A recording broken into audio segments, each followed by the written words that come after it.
Hello and welcome to the Disruptive Innovation Festival, the online festival of ideas created by the Ellen MacArthur Foundation that asks the question, what if we could redesign everything? My name's Emily and I'll be your host for this session. Today we are discussing the Circular Office with Dr. Greg Lavery. Greg is the founder and managing director of Ripe Office, whose premises are entirely furnished with remanufactured and refurbished items. This is a two-part session. To start with, Greg's going to give us a little tour of his office in London and describe a little bit about the furniture. And then he's going to tell us more about the business and how he's achieved the office and where he is today. If you're interested in certain elements as we go along the virtual tour, or when he describes more about the business side of things, then please do post your comments and questions in the box below this session or on Twitter using the hashtag ThinkDiff. I'm going to hand over to Greg now. He's going to kick off the conversation and then he's going to take us on a tour. Thank you, Greg. Hey, everyone. Welcome to West London, to the headquarters of Ripe Office, where we have a showroom, office, and downstairs a workshop and warehouse as well. Really keen to show everyone what a circular office looks like, and ours is probably the world's first intentionally designed 100% circular office. And that comes about, I mean, obviously there are people who don't have much money or sort of scrimp and save and beg, borrow and steal furniture and put an office together. So sure, hats off to them, they're 100% circular too. But we like to think that we've intentionally designed something here and used furniture that differentiates us a little bit because we love our office and we're happy to show it off as well. So I'm going to take you around doing a virtual tour and show you some of the aspects of our 100% recycled, reused and remanufactured and in fact upcycled in places office, which includes everything from flooring to furniture to stationery to equipment, including IT and telecoms equipment as well.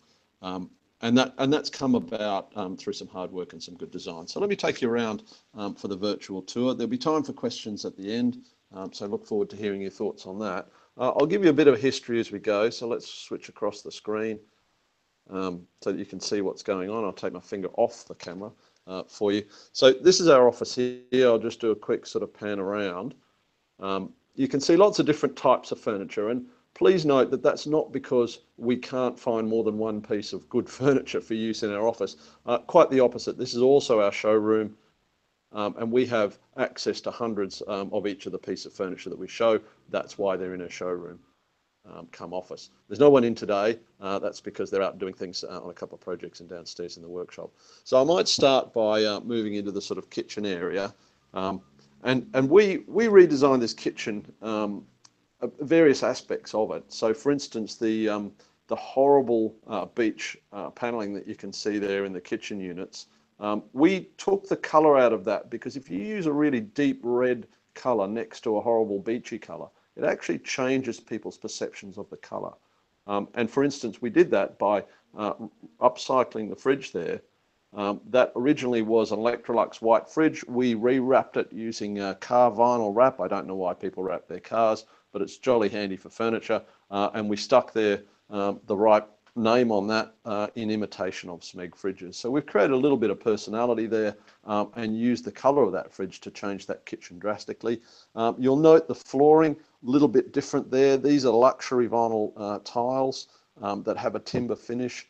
And the reason why they're luxury is because they're 5 millimeters thick, which means you can butt them up against the carpet tiles without the need for any of those horrible aluminium strips, and you can do some interesting patterns. So we've obviously taken advantage of that in what we've done there. So as we turn around, we've got a little breakout space there.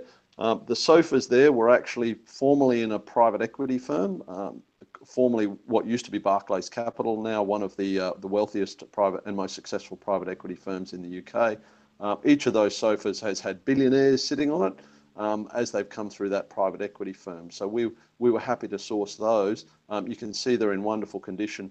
And just an example of the top quality leather furniture that's possible at significantly discounted price from new if you choose to go down the remanufactured and circular office route. All of the carpet tiles here are reclaimed. All these tiles actually used to sit in Interface's showroom in Clerkenwell. they were changing out for Clerkenwell Design Week. So we called them up and said, hey, do you need all those old tiles? They said, absolutely not. We'd love to find a new home for them. So we then backed up the van and took out 8 pallet loads of tiles out of their showroom, which now adorn our space here. You can see as part of our design, we use zoning quite heavily. So there's a different carpet tile from the kitchen area and from the walkway. And we've created, if you like, a virtual wall that you can see there between the back of the sofa and the walkway. And that virtual wall is accentuated because as you move into the whole office area, there's actually an end from the dark walkway into the light. And that virtual wall is then I suppose, exaggerated by the use of a see-through bookcase there, which is IKEA, which we've jazzed up using some more of that car wrap vinyl to add some colours into that. And then you can see as we move into the office proper, we did something interesting with the flooring. I said to the guys, well, let's do something fun. Let's put a green or a sort of village common in the middle of our office. They said, you're an idiot. I said, that's fine. I'm going to do it myself. So I actually laid that carpet myself. And created this village common in the middle of the office, which, even though it's not a big office, just creates a little bit of character there. And then if we follow on around the furniture, I mean, you can see we've got various different colours of timber, because what we tend to do quite often is take the old desktops off a very large frame, shrink the size of that frame down and put a brand new desktop back onto that. The old desktops we're now aggregating for use as basically bookshelves. And we're working with a manufacturer who takes old tops, cuts them to size, and then can make new bookshelves from those, which is a really great use for old desktops. But that enables us for clients to get a brand new desktop, which of course is only about 20% of the environmental footprint of a desk. And that's a really good environmental saving, because if you think about all of the energy, the water, the effort, the biodiversity loss that occurs through the production of steel in order to make those desk frames, that's actually a significantly larger environmental footprint. And you can see different desks here. So for instance, those of you who are keen on furniture can see that this is a Vitra ad hoc desk, very, very expensive desking system, but our prices are surprisingly low because we get those remanufactured, and a Herman Miller Aeron chair as well. And we've got some funky desk legs over here, which I really love. We've got a whole bunch of these desks that we can use for clients if they like. A beautiful Italian chair there. Those of you who know furniture will recognise a Eames-style chair there and a Arpa Dizzy table.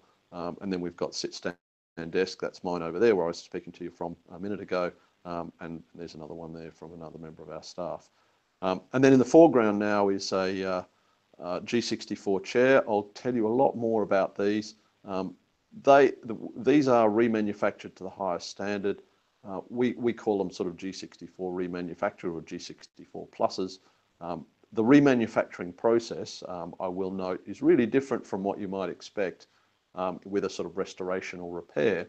What actually happens is a long life elements from a piece of furniture, such as the steel legs or the aluminium legs in this case, they are going to last a very long time. So what we do is we take a chair apart, take those long life elements, take the other elements that are softer that do fail, like gas lifts, like foam and upholstery, and then replace those with remanufactured where we can components, but often with new. The upholstery on this, for example, is a 100% recycled polyester from Chimera, the fabric maker. This is the most hard-wearing fabric that you can get. Beautiful range of colours. You can see some of the swatches up there on the shelves behind it. And that creates then a fantastic recycled, or in our terms, remanufactured chair that really is an engineering and technical process that it's gone through, including repowder coating the base, retreating the arms, resurfacing the back. And you can see there the back is pretty much immaculate. And that's the quality of remanufactured furniture that we offer and that we expect to sell, because at the end of the day, we're competing against new furniture, not really second-hand, although we are at the price of second-hand furniture. So that's a bit of an overview of the office. Welcome any questions about any of that from anyone in the Q&A session afterwards. So let me switch back then to to the main view then. Sorry, just taking a minute to sort this out. Right, there we are. And what I'd love to do now is bring up some slides and capture some of the key lessons we've seen from a circular office, including sort of refurbishment, remanufacturing, and upcycling. And examples of the upcycling are both the bookshelves, which we saw with the additional vinyl on them, the refrigerator, and of course the remanufacturing of the furniture as well. So do we have the slides up at the moment? Let's have a look. So key takeaways, if we can skip to the second slide after that. Here's the key takeaways that we've seen from what we've identified around the circular office. So point number one is everything in an office can be circular. And that includes paint. For example, there's an organisation in Birmingham called Paint 360 who can recycle paint, which is a really handy thing to do. Plasterboard, there are all sorts of organic plasterboard alternatives which are actually better at absorbing moisture and therefore better than normal plasterboard. Photocopiers, so Fuji, Xerox, Ricoh, all of the major manufacturers of photocopiers, on average have remanufactured the copier in your office up to sort of 7-8 times. Which means that it's not new to you, it's just been remanufactured very effectively. And those organisations have been doing that for decades. Not that many people know that their photocopier formerly had 6 or 7 lives before it comes to them. We're also IT equipment, computer equipment, those sorts of things. Paper, obviously, stationery, there's a big recycled stationery sector that exists. And as we've seen today, furniture and flooring can be circular, either reused, remanufactured, upcycled, various different forms of that. But all very high quality, and you can see from our office that actually there is no need to compromise on remanufactured or circular office items at all. The benefits of remanufacturing and circular offices are sustainability. So the statistic around remanufacturing is that it has an 80% lower footprint, including biodiversity loss, greenhouse gas emissions, energy use, water use, etc.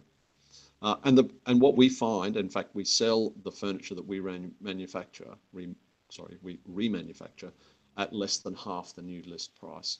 So that means for many organisations that they can afford really good quality ergonomic furniture that looks great in the colours of your choice at the price that you would be paying for pretty ordinary contract furniture, not very ergonomic, doesn't last very long, and certainly usually in the quite ugly colours of either black or a sort of royal blue that you see in NHS hospitals because it's cheaper.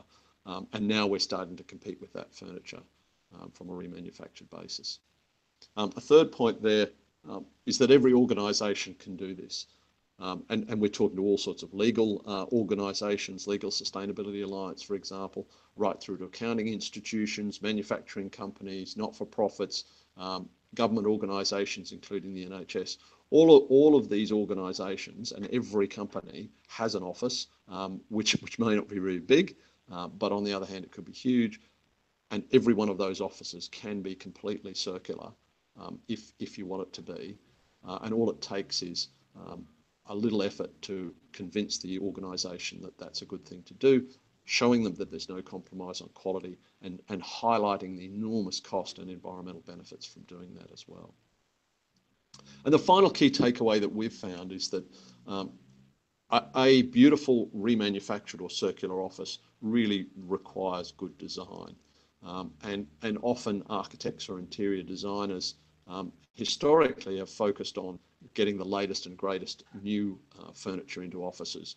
But actually what we're finding is that proven chairs and tables that are really comfortable, that are beautifully designed, actually getting them remanufactured and put back into offices is actually a really great thing because you're not taking any risk with a new design and all of its potential failures. All of the pieces have been proven and have withstood the test of time to be beautifully designed and ergonomically very comfortable. So there you are. That's in 15 minutes a quick tour of a 100% circular office. There are more popping up and we're certainly helping a number of clients to do that. Second part of this talk is around how to build a successful circular economy business. And this really draws on our lessons as a furniture remanufacturer and designer of beautiful offices. And if we can skip to the next slide, we've summarised, here's your 4-point plan as to how to become a successful circular economy business. And if we can just move on to that one, thanks, Leo. In the background, Leo's our tech slide chap at Ellen MacArthur Foundation. Here we are. So first rule of a successful circular economy business is to choose products that are economic to remanufacture. And I'll go into that a little bit more detail later on, but if you've got a product that costs £20 new, the cost of all of the remanufacturing needs to be more than covered, along with overheads and a small amount of profit, in order for remanufacturing to work. Second takeaway, or second step to create a successful circular economy business, is that you need a really good business model that creates structural cost advantages so you can compete with those organisations out there who make products from new. Third step is to actually innovate. And obviously innovation is required in remanufacturing processes, the equipment that you use and the technologies that you use, because many items out there or products aren't designed to be remanufactured. So you need some good technologies. You may need to make up your own equipment in order to do that, and certainly we have. And remanufacturing, because it's a new process, doesn't necessarily have a textbook or a manual on how to do it. So we've had to invent processes as we've gone along. Part B to the innovation that's really close to our hearts is actually innovating in environmental and social sustainability, because cost savings is part of the equation. The other equation that is actually helping us to market our products is the fact that it's environmentally and socially a lot more sustainable. So we do a number of things, which I'll give you some examples of a little bit later, but we'd encourage everyone, in order to be a successful circular economy business, actually environmental and social sustainability innovation gives you a real advantage when it comes to marketing. And the final key step for creating a successful circular economy business is to focus on quality. Because if you're competing against second-hand products, it's very difficult to produce great quality items at the same price as someone who's just flicking or just trading products. Much better to actually get yourself a high quality product to compete with new, and actually compete then on a higher price point that can cover your overheads and all your costs more properly, so that you can do a proper job and really build a circular economy solution that's top quality, as opposed to just a very second-hand or second-rate or quality compromise in the eyes of the customer as well. So moving on then to give you some examples of each of these 4 points, we thought we'd use Ripe Office, our company, as an example. And in order to do that, you have to understand what we do. We are a furniture remanufacturing business, but we start from a premise that is really what we deeply believe, is that all workspaces can and should be attractive, sustainable and lower cost.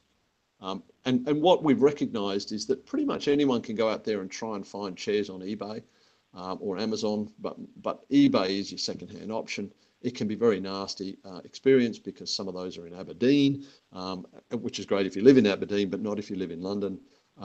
Some of those, you don't really have a good idea of the quality of those or the condition. And by the time you get there, some of them aren't quite the green you thought they were, and one of them might have 3 legs and some pretty nasty stains. So what we recognised is that in order to be successful in creating attractive, sustainable, low-cost workplaces, we needed to make that easy for customers. Sorry, let me just get rid of the phone coming in.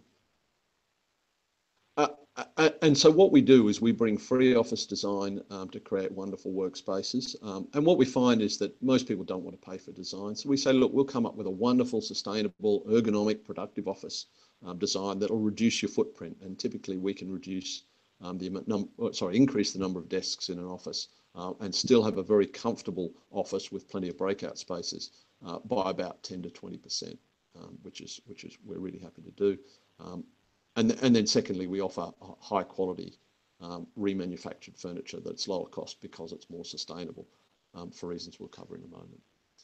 So that's an introduction of who we are. So how have we applied those 4 steps to create a successful circular economy business? Well, first of all, we chose products that are economic to remanufacture. We have to cover in the sale price sourcing, transporting, disassembly, reassembly, etc., etc. A whole bunch of costs to run an organisation as we do. And so the fact that the average piece of furniture new sells for £300 to £400 means that we've got a price target there that we can do everything we need to do and be successful around that.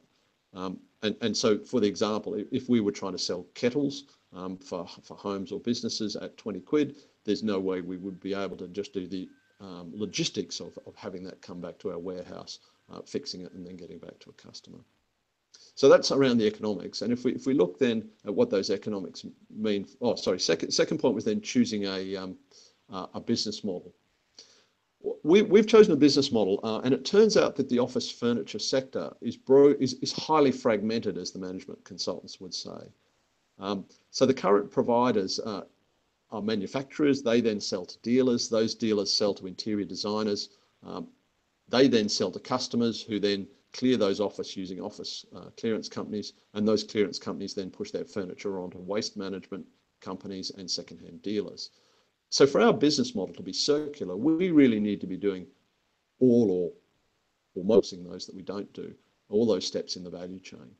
And our business model is quite straightforward. We start with the customer, source the furniture from a number of different office clearance and waste management sources, remanufacture that, add to it some new items from manufacturers if we can't find them from the from a second-hand or used market, and then install those to customers ourselves. So that distribution aspect we do as well. And what that business model means is we wrap up all of the margins that each of those independent players would otherwise take, and we build those into our profit margin, which reduces the cost of our products for customers. Admittedly, we were quite lucky in terms of the business model that the industry actually is so fragmented. But on the other hand, that was, as my mum always says, the harder you work, the luckier you get. So I think we got a little bit lucky there, and we'll take that. Thank you very much. So that business model, in terms of point one then, creating a good economics, Leo, if you could move to the next slide, thanks. Here's a quick snapshot of the economics of let's say, a desk chair. Let's call it a quality desk chair with all of the ergonomic adjustments that you would expect from a desk chair. So typically you'd pay about £500 list price. You might get a discount, which would eat into that distributor margin there in orange. But we have essentially three structural cost advantages. And the first is that remanufacturing costs are substantially lower than the new production from virgin resources. And we rarely talk about the term new furniture. We use the term furniture from virgin resources because our furniture is as good as furniture. Why discriminate against us? Instead, talking about the use of virgin resources really highlights the key issue, is that does it matter that the star base on your chair sat for 5 years in the offices of Saatchi & Saatchi in Fitzrovia before they closed it, or came from a mine in Western Australia, for example, and then went all around the world with the refining? Well, actually, the fact that it's come from another office with a history is actually sometimes a bit of an advantage, and certainly it's been tested, and any of the structural defects in that, such as the inclusions that occur in steel, have well and truly failed in its first 5 years. So you're getting something that's probably more reliable. The second structural cost advantage that we have is that vertical integration point I made on the previous slide. In a non-integrated industry, we can sweep up margins. And then thirdly, and very usefully, the sustainability of remanufacturing means that we can differentiate ourselves, which saves us in terms of marketing costs.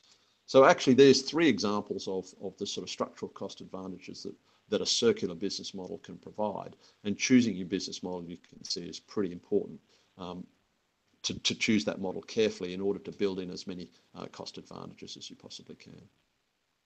Moving on to the next side of things then, the next step for creating a circular business model.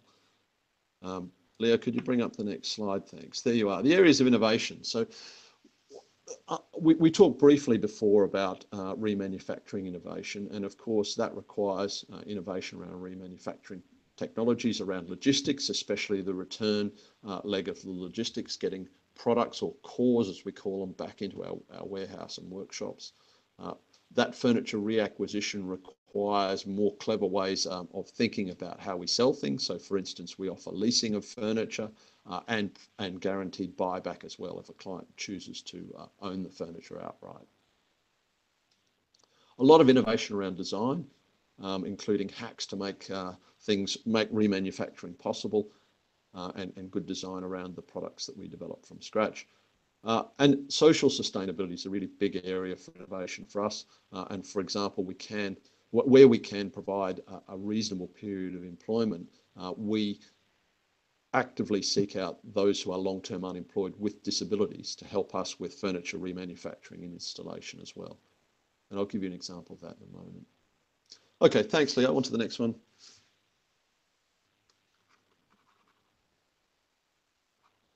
Okay, so here's an example of our innovation in social sustainability. So the boxing or the framework that supports this beautiful booth that we've created for Public Health Wales in Swansea, that boxing was made by the Merthyr Tydfil Institute for the Blind. So they've been going since 1923, have always been working on some high quality furniture. But until now, they've been at the start of the value chain. So just as if you're a coffee drinker, you know that most of your coffees always come from Nigeria, but thanks to fair trade now, those Nigerian farmers are getting a much better deal. We know who they are. We know that their welfare has been better looked after and they're getting a better share of the pie. So we, if you like, are trying to do a fair trade deal for office furniture. Institute for the Blind, who've been making for us really high quality furniture. Our design, but for other big name manufacturers for decades. We're trying to do a fair trade for them, give them a fairer share of the revenue from or the sale price of the piece of furniture, some brand recognition, so that actually they're better known in the community for their really good work that they do with the blind and the visually impaired. Moving on then to the next slide. The fourth point that we raised in terms of creating a circular economy business was a focus on quality. And I showed you this chair. This is the chair that I'm sitting on right now. There it is in the background. This is a G64 chair. And to give you an idea about sort of the quality that we are always achieving with these chairs, the new price for this chair, it's quite a good one. It's one of the most popular chairs in the world, still in production, top of Orange Box's range. Its new price is £648. That's their list price.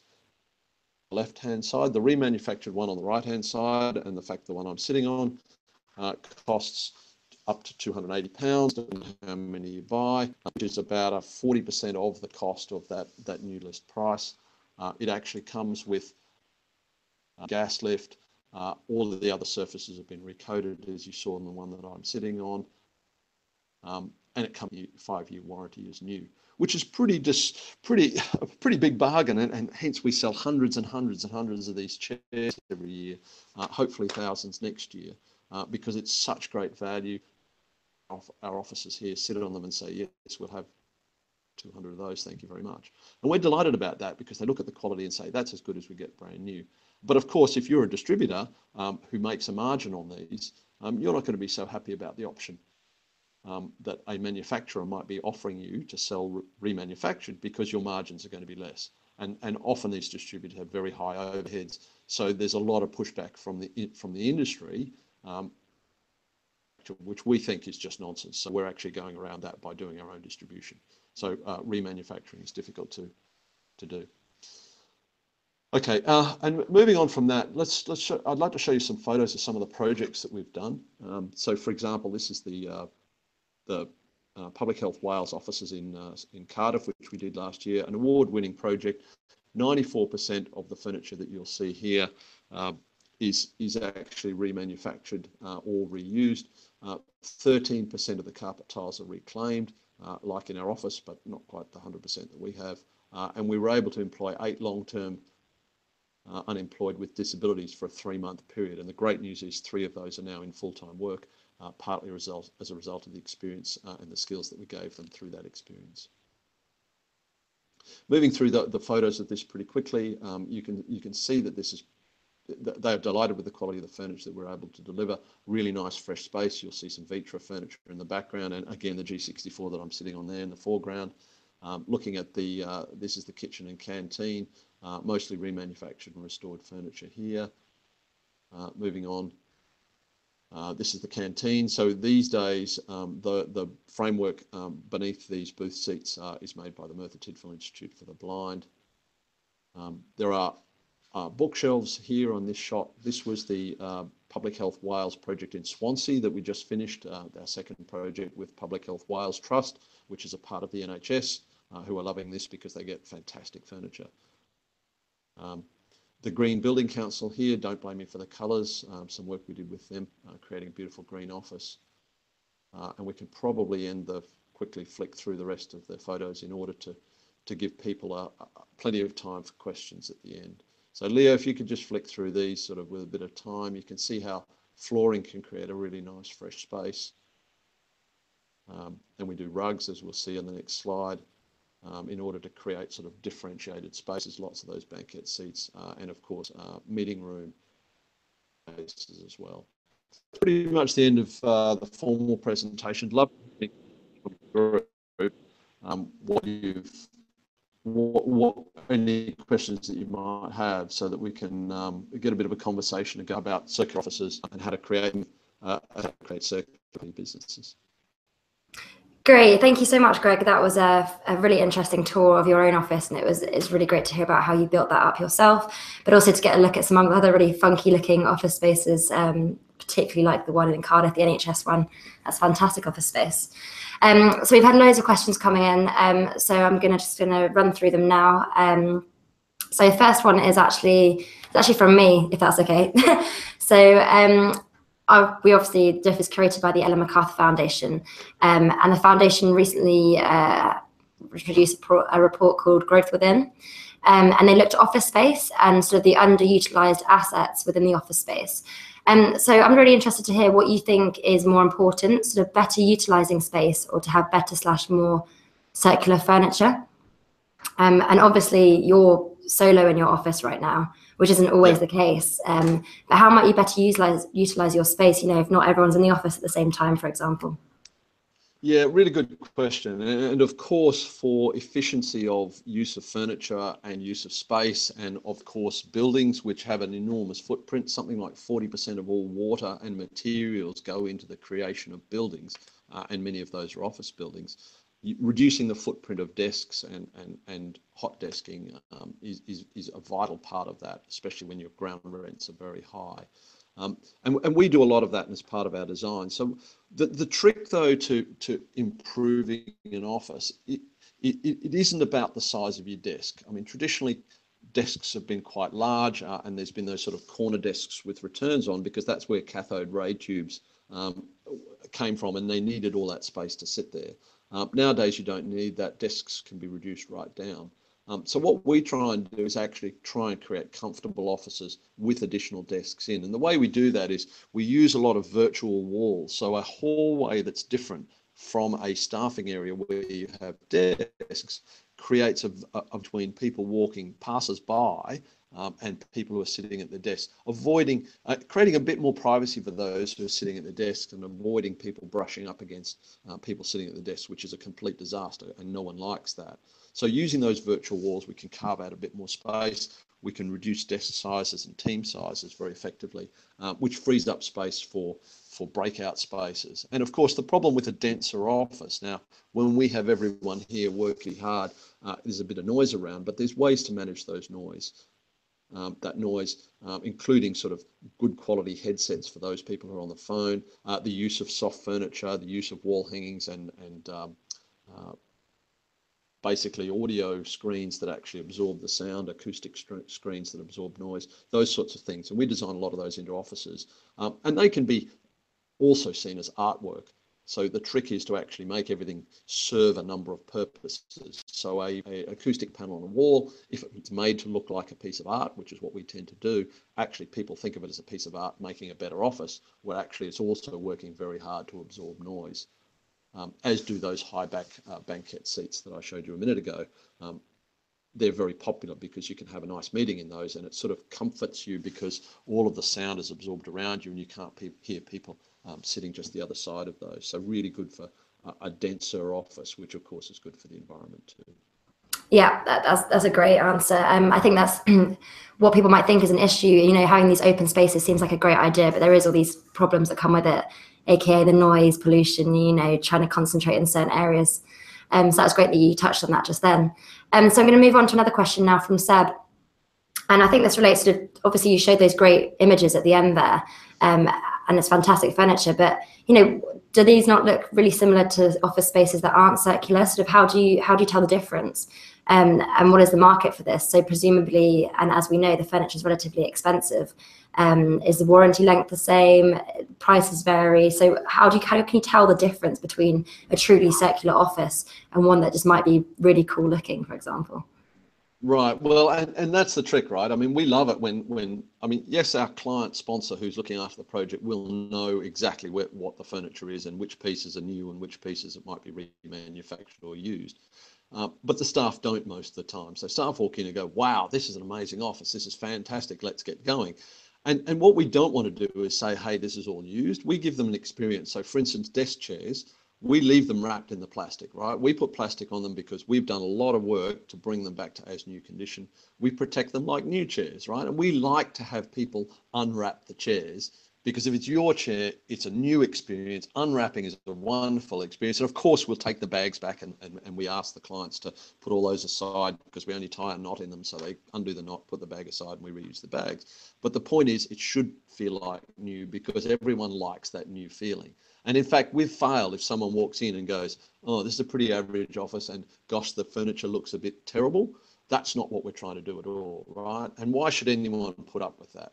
So the conversation around whether it's sustainable and circular or not is often started by a sign by the door or in the waiting area that our clients are increasingly asking us to design for them that says, can you tell our visitors how we're sitting on amazing furniture from Vitra and Herman Miller and all these really expensive brands and yet not spending their fees or their taxpayer money on that. And this is a real problem for the NHS that we solve for them. They want ergonomic chairs, they want beautiful offices. But the minute the media find out they're sitting on Herman Miller or Vitra chairs, they're immediately going to say, how come all these bureaucratic public health Wales people are sitting on all this beautiful furniture? And they're able to say, well, actually, we did that because we're smarter and we're sustainable. So we actually invested in a brand new procurement process that enabled them or us, as they will be saying in these conversations, to reuse our furniture and to take remanufactured furniture that's really high quality, and in doing so have a fraction of the environmental footprint of buying new furniture. And so what happens is when clients walk into the offices, they go, wow, just like the staff do, how on earth did you afford this? And then what happens is the client is able to say, this is a circular office. Let me explain to you how remanufacturing enabled us to create this amazing office. And then you're off on a sustainability discussion rather than you can imagine walking into a law firm and going, wow, this is an amazing office. Are all my fees going to afford all this beautiful new furniture? And actually then our lawyer clients are saying, well, actually, no, they're not going towards that.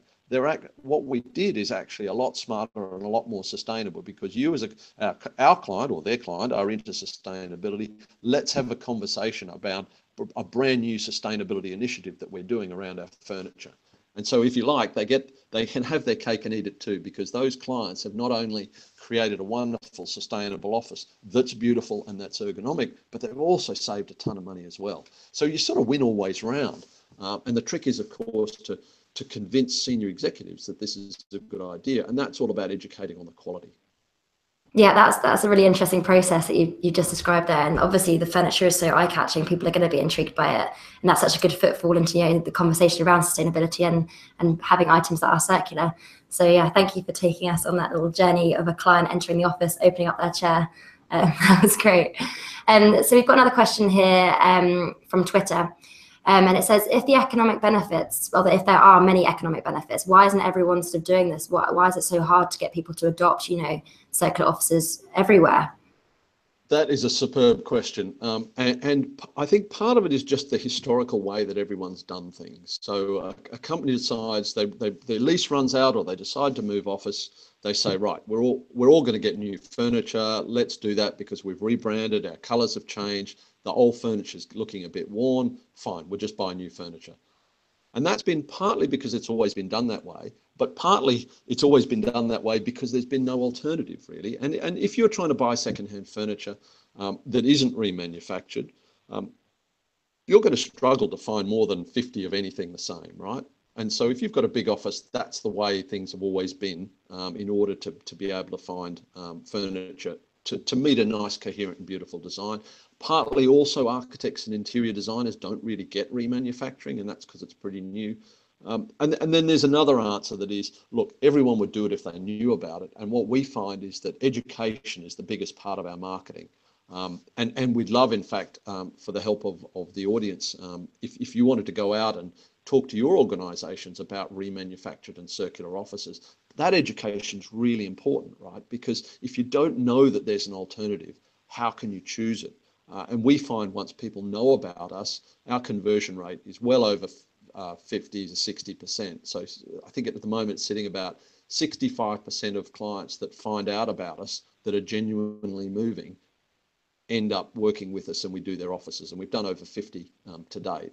And that conversion rate is so high because the proposition is so incredibly strong and the quality is so good and the value for money is excellent. So I think one word answer to that is education is so important.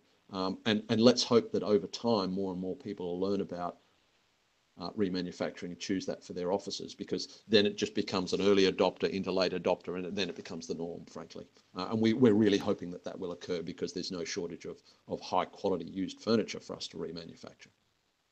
Yeah, it's great. And I think, that is the problem that we encounter, within all aspects of becoming circular, that old fashioned view, well, it's always been done that way. So it's great that you touched on that. It's furniture, but it's also, textiles and plastic, etc. as well. So yeah, really interesting discussion there. And if you look at the way, I mean, an interesting follow on is if you look at the way that the photocopier industry has virtually all of the photocopies that the major brands produce are actually remanufactured. How did they do that? They just didn't tell anyone, right? So you order a photocopier, and nowadays you don't buy the photocopier outright. You buy essentially the use of that photocopier on a per page basis, plus often a delivery charge and a sort of rental charge. Actually, you don't know whether it's new or not. And frankly, you don't care, right? As long as it keeps working and it looks fantastic, you don't really care whether it's new or remanufactured.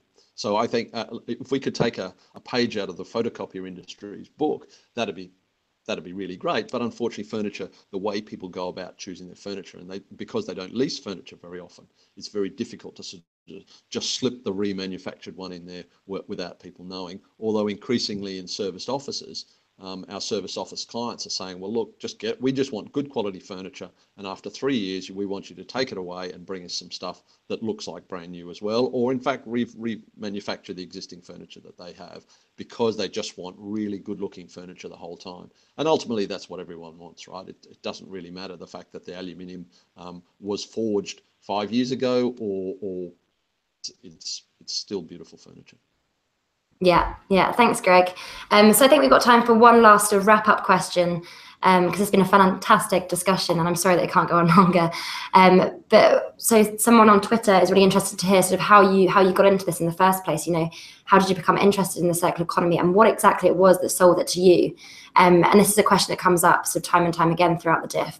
So what gets people interested in the stuff that they're so passionate about now? So could you tell us a little, very short description of how you managed to get into that? Yeah, there's a 20-year answer to that. So 20 years ago, I was a young engineer designing a power station that was a coal-fired power station. I got quite disillusioned with the design industries, including engineering and architecture. And that's when I did my PhD in green buildings back in the day. And that's then followed on through various other jobs I've had. So sustainability has always been a big part of what I've done since I did my PhD in green buildings. And more recently, actually, this specific subject. So I actually built $1 billion business in solar in Australia as well. But I realised, thanks to the Ellen MacArthur Foundation, the power of the circular economy back sort of 5 years ago, when all of that great work was done by the Ellen MacArthur Foundation and the Green Alliance and the RSA as well. A lot of really good thinking that said, well, why can't this work? And so we had a look at it and said, you know, this could really work.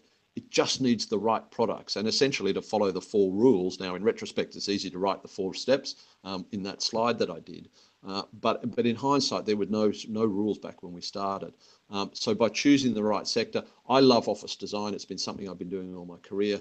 And so actually to meld office design, office furniture, products and the circular economy was a real no-brainer for me personally. And frankly, I just love it. I mean, the fact that every day I come to work creating amazing spaces that people love, that are the most sustainable, both environmentally and socially, of pretty much any product category out there.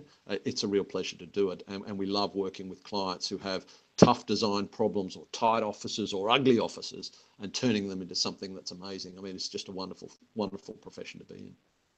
Great, thanks, Greg. You can tell from the way that you talk about it that you're passionate about what you do. So thank you for that. And for anyone who's interested to find out more, the session is coming to a close now, but please do keep your questions coming in. You can post them in the box below this video and Greg will get back to you. I'll pester him to get back to you after this because we've had some great questions during the session. I'm sure you'll get many more in. So thank you, Greg, and thank you to everyone online. So that's it for now, but we have got some more fantastic sessions coming up today. A couple that I'd recommend is How the Internet of Things Can Save Lives. That's a session from Cranfield University, and that's at 3 p.m. today. And then later on in the day at 5 p.m, we've got a live studio session, Education Meets Action, Solving for Circularity. So I'm guessing if you're tuned into this session, you're keen about the circular economy, so please do tune into that session at 5 p.m. Okay, that's all from me. That's all from Greg, and we'll see you next time. Thank you very much, everyone.